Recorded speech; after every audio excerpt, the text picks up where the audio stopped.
People in today's culture accept that truth is relative. When this idea is questioned, people are dumbfounded.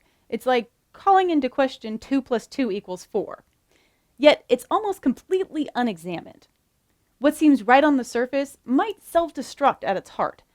Maybe as Miss Dickinson put it, what seems right on the surface isn't. In this video, we're going to take a look at whether moral truths are relative or objective. The first thing that we have to do is define what these terms even mean. Objective means we're speaking about something outside of ourselves, or the object. Subjective means that we're talking about the subject, or ourselves. So if I say, I like pizza, it's subjective because I'm making a statement about the subject, me, what I like. If I say that pizza is pepperoni, it's objective because I'm speaking about the object, the pizza. If I say that pizza is small, I'm speaking about the object, but it's a relative statement because the truth of the statement depends on what I'm comparing it to. It's compared to another object that can have a changing source. Is it small compared to what? The usual size of a pizza, or compared to the way my mom made it? When we use these terms in ethics, it translates kind of like this. Relativism. There isn't a higher or unchanging standard of goodness. Good and bad are relative based on what the individual or culture believes. You do your own thing. Moral truths are preferences, and ethical truths depend on who's holding them. Ethical relativism says that there's no universally valid moral principles. All moral principles are valid, and the words ought and should are meaningless. Everyone's morality is equal, and no individual morality should be imposed on others. Objectivism. A moral rule is true whether or not anyone believes in it. It doesn't change with individuals or cultures. We don't invent it. We discover it, kind of like a math principle. It's not created by personal conviction, and it doesn't disappear when an individual rejects it.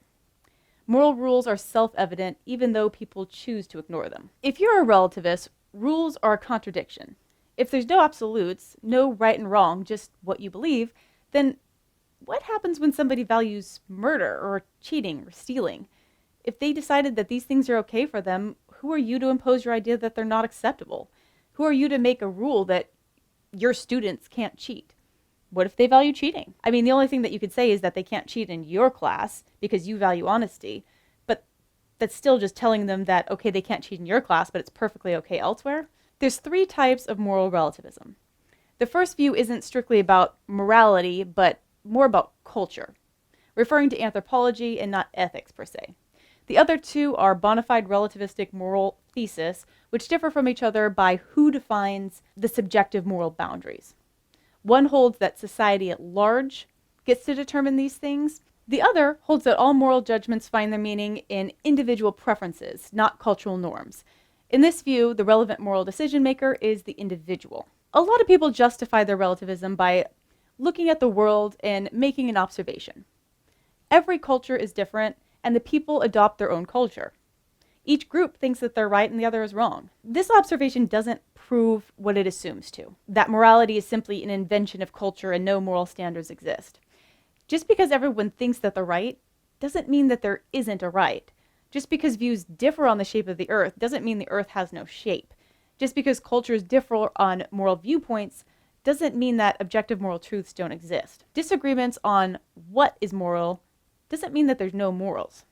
In logic, this is called a non-sequitur. The conclusion doesn't follow the premise. The morals in many cultures throughout the ages haven't changed as much as people think. However, the facts have. For example, almost all cultures believe that the murder of innocent people is wrong, but the facts of who is considered innocent, for example, the debate about abortion, does change. Both sides on the abortion debate believe that killing an innocent human baby is wrong and a terrible thing. The issue of the debate is whether or not a baby in the womb is really human and alive.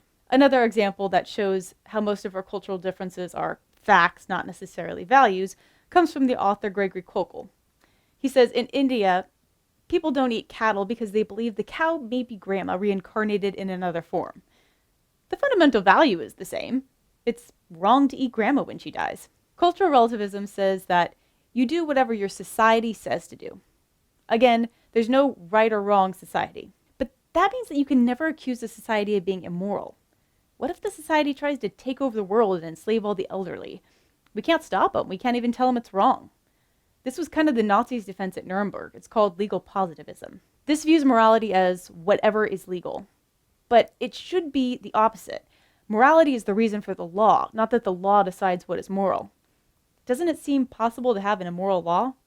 There has to be something higher than just the law. The next type of relativism is subjective individualism, which means that you decide for yourself. Now note, any sane person acknowledges that there's gray areas. However, a true relativist believes it's all gray. These people say that they're tolerant, yet they're definitely not tolerant towards anyone who believes differently than them. If somebody believes that there is a black or white view, they get defensive. It's the don't force your morality on me, and who are you to say? The biblical description of this can be found in the last verse of Judges. Every man did what was right in his own eyes.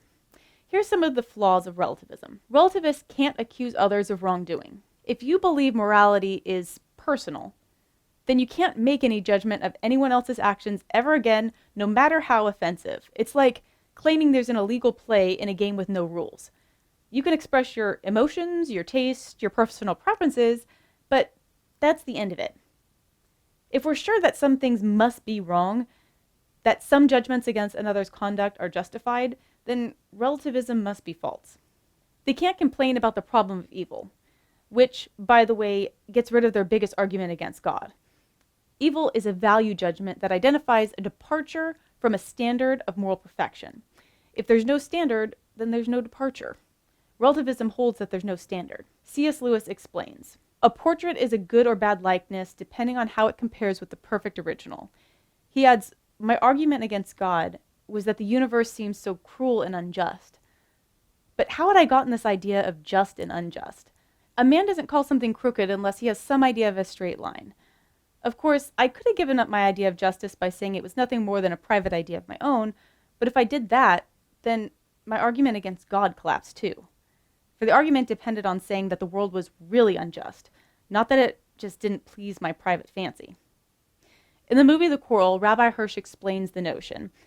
If there's nothing in the universe that's higher than human beings, then what's morality? Well, it's a matter of opinion. I like milk, you like meat. Hitler likes to kill people, I like to save people. Who's to say who's wrong? Who's to say Hitler did anything wrong? If there's no God, then the people who killed your wife and kids did nothing wrong. If, however, there is a real problem of evil in the world, then relativism can't be true. Relativists can't place blame or accept praise. They have no external standard to measure against. If there's no moral absolutes, then nothing is ultimately good or bad, tragic or worthy of blame. It's nothing. It just is. Relativists are almost always inconsistent here. They want to avoid blame, but not praise. When a relativist praises your good actions, you could say, how dare you force your morality on me?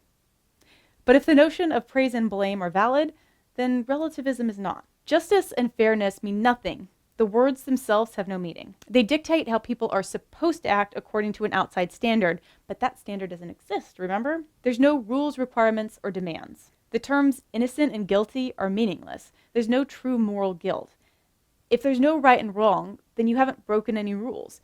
If nothing is immoral, there's no blame, no guilt, nothing worthy of punishment. I don't think I'd like to leave my house in a world like this. If the notion of justice and fairness are true, then relativism is not. They can't hold meaningful moral discussions. Quarreling means that you're trying to show that the other man is wrong, but there is no wrong. It's just opinions. If morals are entirely relative, then there's no way of telling if one moral view is adequate, deficient, unreasonable, unacceptable, or even barbaric. If they speak with any moral judgment, they surrender their relativism. But if they don't speak, they surrender their humanity. It's against the human conscience to stand in the face of evil and be mute. They can't promote the notion of tolerance. There is no tolerance. If there's no moral rules, there can't be a rule that requires tolerance. In fact, if there's no absolutes, it's kind of a good reason to not be tolerant. Therefore, intolerance is fully justified. Who's to say it's bad?